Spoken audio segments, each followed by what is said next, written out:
नमस्कार, आपण पाहताय न्यूज 18 लोकमत. आपल्या सगळ्यांचं स्वागत. मी मिलिंद भागवत. सुरुवातीला बातमी मुंबईतली. मुंबईच्या 7 वॉर्डामध्ये कोरोनाग्रस्त रुग्णांच्या वाढीचा आकडा हा काहीसा जास्त असल्याचा आता समोर आलाय. त्यामुळे अशा ठिकाणी मिशन झिरो हा रॅपिड ॲक्शन प्लॅन राबवला जाणार असल्याची माहिती मुंबईचे आयुक्त इक्बाल सिंह चहल यांनी दिली आहे. तसंच पावसाळ्यामध्ये कोरोनाबाधित रुग्ण वाढणार असल्यानं त्यासाठी सुद्धा अतिरिक्त तयारी सुरू असल्याचं त्यांनी म्हटलंय. दहिसर, बोरिवली, कांदिवली, मालाड, अंधेरी एवढंच नाही तर भांडूप आणि मुलुंड हे 7 कोरोनाचे नवे हॉटस्पॉट आहेत.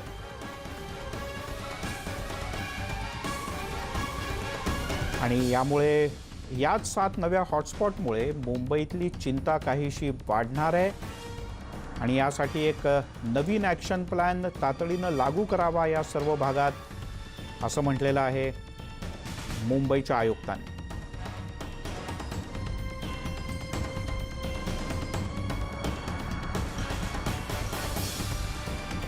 अशा एक प्रायोरिटी फिक्स केलेली आहे वॉर्ड वॉर्ड्सला की तुम्ही खरंच प्रायव्हेट हॉस्पिटलचे बेड संपल्याशिवाय आमचे BMC हॉस्पिटलला हात लावायचा नाही.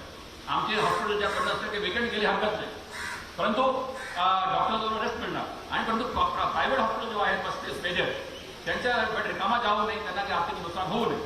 आणि आपण म्हटलं की 4000 bed for normal Covid, 7500 for oxygen bed आणि 9000 ICU बेड असे रेट फिक्स केलेले आहे. अजून कंप्लेंट्स आहेत, मान्य करतो मी, कारण सिस्टमला बसवायला घडी बसवायला वेळ लागतो. परंतु we are moving inch by inch, step by step, and another 10-15 days we'll achieve what we want to achieve.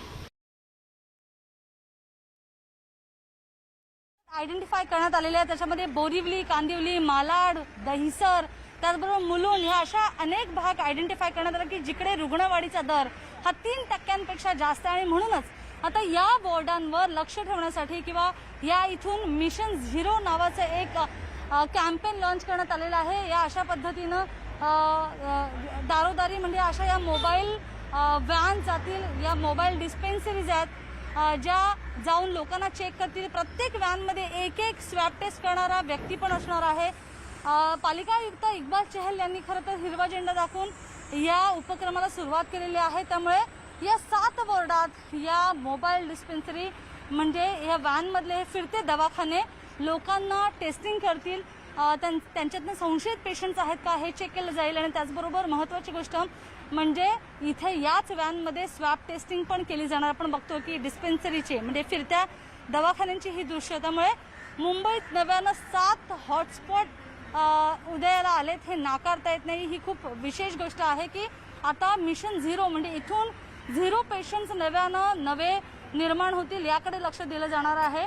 पण त्याचबरोबर आयुक्तांनी हेही म्हटलं की पावसाळ्यामध्ये कोरोना बाधितांची संख्या ही वाढू शकते. त्यामुळे हे विषन आणि त्याचबरोबर आयुक्तांचं वक्तव्य या दोघांमध्ये खूप जास्त विरोधाभास आहे.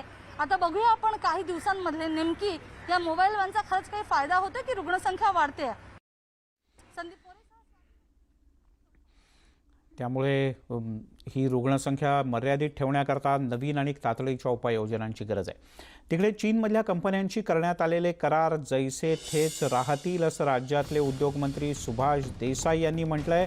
आणि एक प्रकारे या आधीच्या घोषणांपासून सरकारनं U-टर्न घेतल्याचंच दिसतंय. उद्योगमंत्री सुभाष देसाई यांनी करार रद्द न करण्याचा निर्णय जाहीर केलेला आहे. विवेक कुलकर्णी आपले प्रतिनिधी आपल्यासोबत आहेत. विवेक, काय नेमकं अचानक असं झालं? कारण MMRDAनं सुद्धा आधी असं म्हटलं होतं की आपण चीनी कंपन्यांच्या बरोबरचे करार रद्द करतो आहोत, पण सुभाष देसाई यांचं वेगळं म्हणणं आहे. काय नेमकं? मॅग्नेटिक महाराष्ट्र 2 याच्या अंतर्गत राज्यामध्ये काही परकीय गुंतवणूक करण्यात आली होती. त्यात चीनमधल्या देखील 3 कंपन्यांचा समावेश होता. या कंपन्यांनी जवळपास 5000 कोटींच्या आसपासची गुंतवणूक करायचे सामंजस्य करार राज्य सरकारबरोबर केले होते. पण भारत आणि चीनमधील जो सध्या संघर्ष सुरू आहे त्या पार्श्वभूमीवर अनेक ठिकाणचे करार मोडीत काढण्यात आहेत. मात्र राज्याचे उद्योगमंत्री सुभाष देसाई यांनी सांगितलेलं आहे की हे जे सामंजस्य करार आहेत ते आता जैसे थे ठेवण्यात येणार आहेत. जैसे थे ठेवणार आहेत याचा अर्थ ते करार रद्द करण्यात आलेले आहेत असं नाही आहे, तर हे करार सध्या आहेत अशा अवस्थेत ठेवण्यात येणार आहेत. आणि केंद्र सरकारकडून याबद्दल अधिकची स्पष्टता आली की त्यानंतर या सगळ्या करारांबद्दलचं नेमकं काय करायचं, या गुंतवणुकीचं काय करायचं याबद्दलचा अंतिम निर्णय घेतला जाईल असं देखील उद्योगमंत्र्यांनी स्पष्ट केलेलं आहे. हेंगली, PMR इलेक्ट्रोमोबिलिटी सोल्युशन्स आणि ग्रेट वॉल मोटर्स ह्या 3 कंपनीने जवळपास 5,000 कोटींची गुंतवणूक राज्यात केलेली होती. हेंगली या कंपनीने 250 कोटी, PMR इलेक्ट्रोमोबिलिटी सोल्युशन्सनं 1,000 कोटी आणि ग्रेट वॉल मोटर्स या कंपनीनं 3,770 कोटी रुपयांची गुंतवणूक राज्यातल्या तळेगाव टप्पा 2 पुणे इथल्या प्रकल्पांसाठी सामंजस्य करार करण्यात आलेला होता. आता मात्र हे सगळे प्रकल्प आहेत, हे सगळे करार आहेत ते जैसे थे असे असणार आहेत आणि केंद्र सरकारकडून अधिक स्पष्टता आली की त्या संदर्भातला निर्णय घेतला जाईल. मात्र हे करार रद्द करण्यात आलेलं नाही आहे, हे सगळ्यात महत्त्वाचं आहे. मिलिंद. ठीक आहे विवेक, तुर्तास धन्यवाद या सगळ्या सविस्तर माहितीबद्दल. राज्य सामायिक प्रवेश परीक्षा कक्षाच्या वतीनं घेण्यात येणाऱ्या प्रवेश परीक्षा पुढे ढकलल्या आहेत असं उच्च आणि तंत्रशिक्षण मंत्री उदय सामंत यांनी म्हटलं आहे. सामायिक प्रवेश परीक्षा कक्षाच्या वतीनं घेण्यात येणाऱ्या उच्च शिक्षण आणि तंत्रशिक्षण विभागाच्या विविध विषयांच्या परीक्षा या पुढे ढकलण्यात आल्या आहेत अशी माहिती उच्च आणि तंत्रशिक्षण मंत्री उदय सामंत यांनी दिली.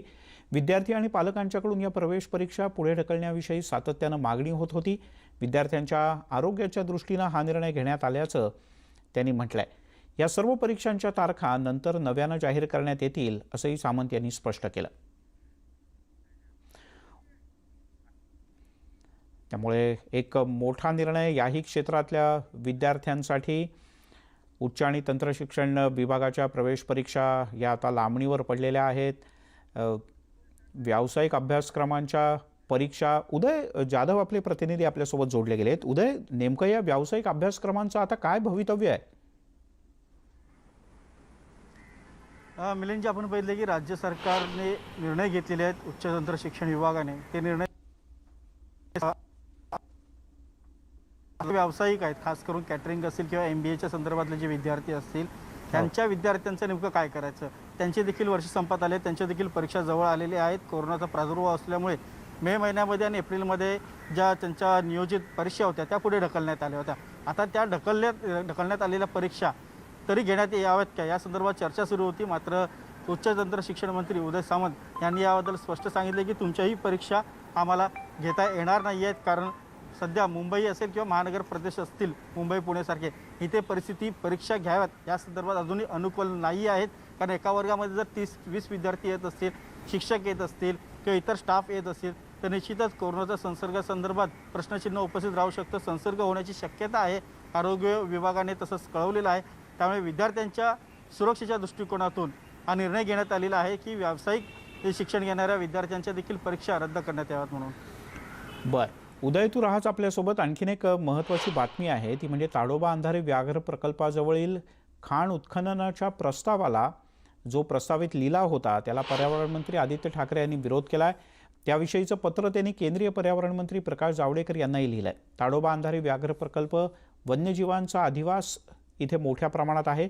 प्रस्तावित खाण लिलावामुळे इथल्या वन्यजीवांच्या अधिवासाला धोका निर्माण होतोय असं आदित्य ठाकरे यांचं म्हणणं आहे. संबंधित लिलाव प्रस्ताव याआधी 2011 आणि त्यापूर्वी 1999 या दरम्यान 2 वेळेला रद्द करण्यात आलेला होता.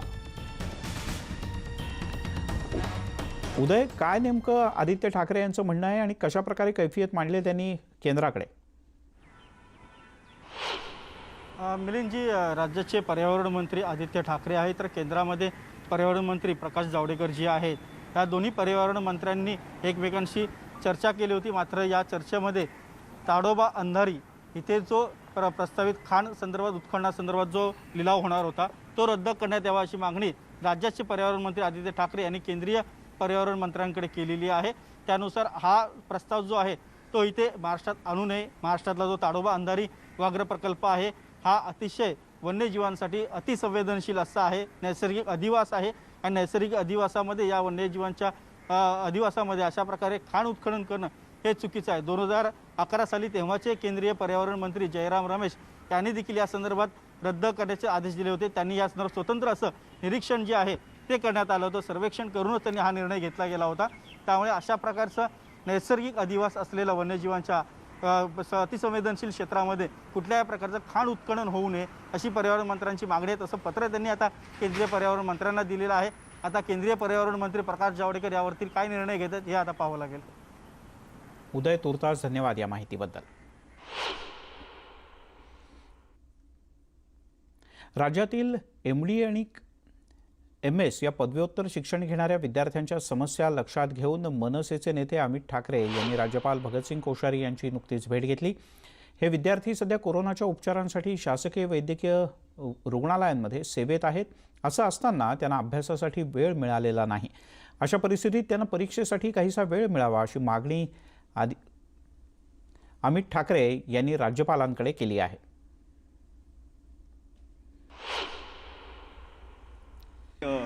24 तास ते कोविडमध्ये काम करत आहेत, तर त्यांची मागणी होती आणि मध्येच त्यांना कळलं की 15 जुलैला परीक्षा येतील. तर त्यांची पहिली मागणी होती की परीक्षा कॅन्सल कराव्या. आता मी ह्याच्यावर विचार केला तर मला वाटलं कॅन्सल करून कसं चालणार, कारण त्यांच्या हातात शेवटी लोकांचं आयुष्य असतं. त्यामुळे मी मधला मार्ग विचार करायला चालू केला. तर त्याच्यानंतर मी त्यांच्याशी बोललो ॲक्च्युली, पण आणि त्यांचे जे मुद्दे होते ते मला पटले. तर ते काय बोलले की परीक्षेच्या आधी त्यांना 80 ते 90 दिवसाचा कालावधी मिळतो अभ्यास करायला, तयारी करायला. आता 1 महिनाची वेळ दिली तुम्ही त्यांना परीक्षेचा अभ्यास करायला, ती पण वेळ नाही आहे. ते 24 तास हॉस्पिटलमध्ये जातातच आहे. तर ते बोलले की असं आम्हाला तुम्ही देणार असाल तर 40-50 दिवसाचा तरी वेळ द्या. पण 40-50 दिवस आत्ताच्या काळात मला वाटत नाही 3000 डॉक्टर्सना ते सूट देऊ शकतो. मग दुसरा मार्ग मी त्यांना विचारला की 6 महिने पुढे ढकलली तर चालेल का. तर ते बोलले तसं नको, कारण आम्ही एवढं काम करतोय त्याच्यावरती तुम्ही पुढे ढकललं तर आमचं 1 वर्ष वाया जाणार. जे मला चुकीचं वाटलं कुठेतरी, की आपण त्यांच्याकडनं 24 तास काम पण करून घेतो प्लस हे 1 वर्ष त्यांचा वाया जाते, मला कुठेतरी चुकीचं वाटलं. तर माझं म्हणणं होतं मी राज्यपालांना भेटण्याचं कारण म्हणजे कुठेतरी एक मधला मार्ग काढावा, की काहीतरी इंटरनल एक्झाम्स घ्या आणि विषय संपून टाका, किंवा स्वतःच्या कॉलेजेसमध्ये एक्झाम घ्या आणि विषय संपून टाका. मग काहीतरी, कारण कसं आहे 3000 डॉक्टर्स आहेत, त्यातले 400 पॉझिटिव्ह आहेत. ते 400 त्या करोनाच्या बाहेर येऊन त्यांची मानसिक तयारी असणार आहे का परीक्षा द्यायची.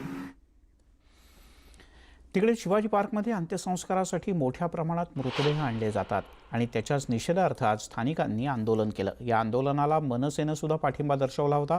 धुरामुळे श्वसनाचा त्रास होत असल्याचं स्थानिकांचं म्हणणं आहे. त्यामुळे शिवाजी पार्क इथल्या मोठ्या संख्येनं अंत्यसंस्कार केले जाऊ नयेत अशी मागणी स्थानिकांनी केली आहे.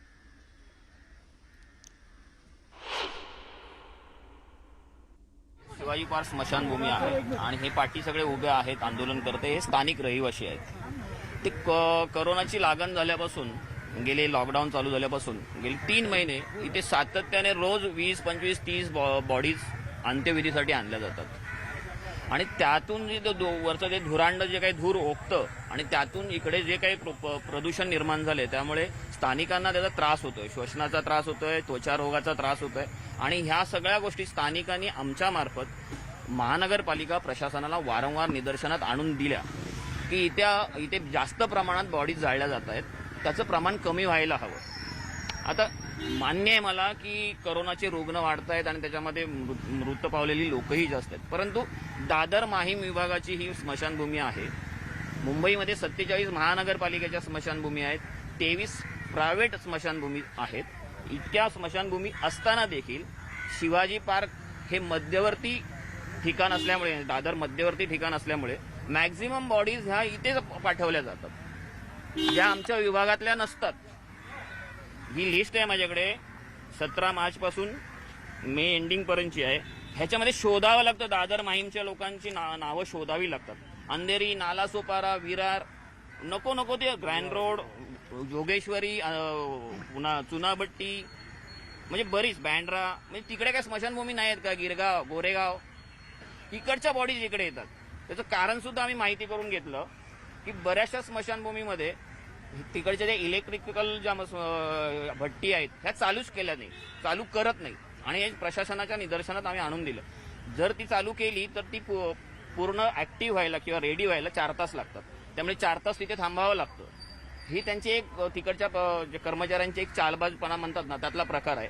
ते मुद्दामून करत नाहीत आणि सगळा लोड हा शिवाजी पार्क स्मशानभूमीवर येतो. आणि याबद्दल या सगळ्या स्थानिक रहिवाशांनी तीव्र शब्दात नाराजी व्यक्त केलेली आहे. वळूयात पुढच्या बातमीकडे. कोरोना आणि लॉकडाऊनमुळे गेले 2.5 महिने बंद असलेल्या पुण्यातील महात्मा फुले मंडईमधले व्यवहार आता नियमितपणे सुरू झालेत. मंडई च्या बाहेर किरकोळ विक्रेते ग्राहकांना अव्वाच्या सव्वा दरानं भाजीपाला आणि फळांची विक्री करतायत. त्यामुळे आता मंडईतील विक्रेत्यांनी सर्व भाजीपाला स्वस्तात विकायचा निर्धार केला. परिणामी मंडईतील भाजीपाल्याचे दर कमी झालेत. यामुळे पुणेकरांची पावलं आता पुन्हा एकदा मंडईकडे वळू लागलेत.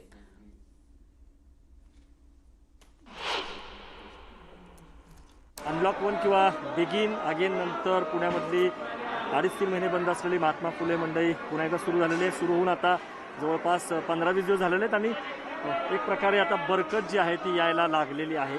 आधी लोक फिरकत नव्हते आणि जे किरकोळ विक्रेते असतील त्यांच्याकडूनच महाग दराने का होईना पण भाज्या घेत होते. पण आता स्वस्ताई आलेली आहे. भाज्यांचे भाव जे आहेत ते कमी झालेले आहेत. काय याच्या पाठीमागचं कारण आहे? आपल्यासोबत राजाभाऊ आहेत, मंडईमधले जे विक्रेते आहेत त्यांचे प्रमुख. मला सांगा, गजबज दिसायला लागलेली आहे जी 2-2.5 महिने अजिबात नव्हती. ग्राहक परत यायला लागलेले आहेत. काय एकंदरीत कारण आहे? भाज्या आत्ता मंडईत, महात्मा फुले मार्केट मंडई, आत्ता भाज्या एवढ्या आमच्या मंडईत स्वस्त आहेत. जी बाहेर भाजी 20 रुपये, 25 रुपये, 30 रुपये पावशेर आहे, ती आमच्याकडे 15ला अर्धा, 20ला अर्धा किलो भाजी आहे. ना नफा ना तोटा ह्या उद्देशाने आम्ही मंडई चालू केलेली. कोणत्या भाज्या सांगतायत उदाहरण म्हणून? सगळं आज वांगी घ्या, बटाटे, तरकारी जी आहे ती 20ला अर्धा, 15ला अर्धा अशा भाज्या आहेत आमच्याकडे. ज्या बाहेर भाज्या 20 रुपये, 25 रुपये पावशेर आहेत त्या आमच्या इथं मंडईत 20ला अर्धा, 15ला अर्धा किलो. म्हणजे स्वतःहून हे दर कमी केलेले हो, आहेत ग्राहकांना. स्वतःहून आम्ही हे दर कमी केलेत. ना नफा ना तोटा ह्या दृष्टिकोनातनं चालू केले आणि लोक त्यामुळे यायला लागली. आज 15 दिवस झाले लोक मंडईत बाहेरच्या भाज्या सोडून मंडईत येतात, ताज्या भाज्या मिळतात मंडईत.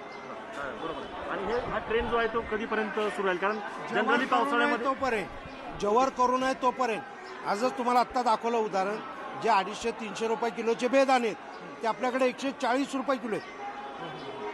किती? 140 रुपये किलो आहे. आज जर तुम्ही तूप घ्यायला गेला गिरगाईचं 2,500 रुपये किलो आहे, आमच्याकडे 1000 रुपये किलो आहे ह्या मंडईत. आज जर मेथीची गड्डी घ्यायला गेलात तुम्ही 30 रुपये 40 रुपयाला सांगतात. काय आज आमच्याकडे मंडईत गड्डी आहे 10 रुपयाला कोथिंबिरीची. आज जर बाजारात बटाटे घ्यायला गेलात, कांदे घ्यायला गेलात तर बटाटे 40 रुपये किलोच्या कमी विकत नाही, आमच्याकडे 50ला 2 किलो आहे. आज जर कांदे घ्यायला गेलात तर 20 रुपये किलोच्या कमी घेत नाही, आमच्याकडे 20ला 1.5 किलो आहे. 10 रुपये किलो आणि 20ला 1.5 किलो बी आहे. 2 प्रकारचे कांदे 10 रुपये किलो. पावसाळ्यामध्ये भाज्या महागतात ना बऱ्याच पावसाळ्यात वेळा. भाज्या सर्व महागच होतात, तरी आम्ही करू नये या दृष्टिकोनातनं सर्वसामान्य माणसांच्या घरात हे जायला पाहिजे स्वस्त आणि चांगलं. हा आमचा मंडईवाल्यांचा दृष्टिकोन. त्यामुळे आपण बघितलं तर दृश्यच खूप बोलकी आहेत. कारण 2-2.5 महिने या सगळ्यांचा जो धंदा आहे तो बुडालेला होता आणि त्यामुळं महाग दरानं नागरिकांना घ्यावी लागत होती भाजीपाला. पण आता कोरोना राहणार आहे हे एक प्रकारे स्वीकारलेलं आहे. त्यामुळं सर्वसामान्य माणसांना भाज्या स्वस्तात मिळाव्या यासाठी मंडईतले जे विक्रेते आहेत त्यांनी ना नफा ना तोटा तत्वावरती आता व्यापार जो आहे तो सुरू केलेला आहे. त्यामुळं पुण्यामध्ये भाजीपाला असेल, कांदे बटाटे असतील किंवा बाकीच्या फळं असतील त्याच्यामध्ये स्वस्ताई आलेली आहे. व्हिडिओ जर्नलिस्ट गणेश कदमसह अद्वैत मेहता, न्यूज 18 लोकमत, पुणे. आणि यासोबतच बुलेटिनमध्ये घेऊयात एक छोटासा ब्रेकनंतर महाराष्ट्रातल्या काही महत्त्वाच्या बातम्या. नंतर आपलं पुन्हा एकदा स्वागत. एक महत्त्वाची बातमी पूर्वेकडची. जगन्नाथपुरी यात्रेच्या बद्दल सर्वोच्च न्यायालयानं आता नवा निर्णय दिला आहे आणि आपल्या आधीच्या निर्णयामध्ये बदल करण्याचा निर्णय घेतलेला आहे. तो म्हणजे राज्य सरकारनं ठरवून दिलेले नियम पाळून जगन्नाथपुरीच्या यात्रेला परवानगी देण्यात आली आहे. प्रशांत लीला रामदास आपले प्रतिनिधी आपल्यासोबत आहेत. प्रशांत, काय म्हटलंय कोर्टानं? सुप्रीम कोर्टाने यापूर्वी जगन्नाथ यात्रेला परवानगी नाकारली होती. आज तो निर्णय त्यांनी बदललेला आहे. सर्वोच्च न्यायालयाने संपूर्ण जगन्नाथ यात्रेला परवानगी दिली आहे. मंदिर समिती आणि राज्य सरकारच्या संयुक्त विद्यमाने सहकार्य करून ही यात्रा होईल असं आदेशात म्हटलं आहे. लोकांची गर्दी होणार नाही या संदर्भातला निर्णय राज्य सरकारने घ्यायला पाहिजे. जगन्नाथ यात्रेमुळे कोरोनात वाढ होणार नाही अशीही काळजी घेणे स्पष्ट केलेलं आहे. ओडिशा सरकारने सुप्रीम कोर्टात दावा दिला की आम्ही यात्रा समिती आणि केंद्र सरकारची समन्वय साधून ही जी जगन्नाथपुरीची यात्रा आहे ती पूर्ण करू. जगन्नाथ मंदिर व्यवस्थापन समितीने स्पष्ट केलं की आम्ही राज्य सरकारच्या मार्गदर्शक सूचनांचा आधार घेत त्यांचा अवलंब करत आम्ही रथयात्रा काढू आणि सोबतच सुप्रीम सुप्रीम कोर्टाने हे स्पष्ट केलं की रथयात्रेचं मायक्रो मॅनेजमेंट सुप्रीम कोर्ट करणार नाही, बर. ही सर्वस्वी जबाबदारी राज्य सरकारची आहे. निश्चित. म्हणजे महाराष्ट्रामध्ये ज्या पद्धतीनं राज्य सरकारचा आदर करत आणि कोरोनाचा सगळा प्रभाव पाहता पंढरपूरची यात्रा सुरू आहे, वारी सुरू आहे, त्याच पद्धतीनं जगन्नाथाची सुद्धा यात्रा कदाचित होऊ शकते. राज्य सरकार नियम घालून देईल त्याचे. प्रशांत तुर्तास धन्यवाद. यासोबतच या बुलेटिनमध्ये इथेच थांबूयात. पाहत राहा न्यूज 18 लोकमत.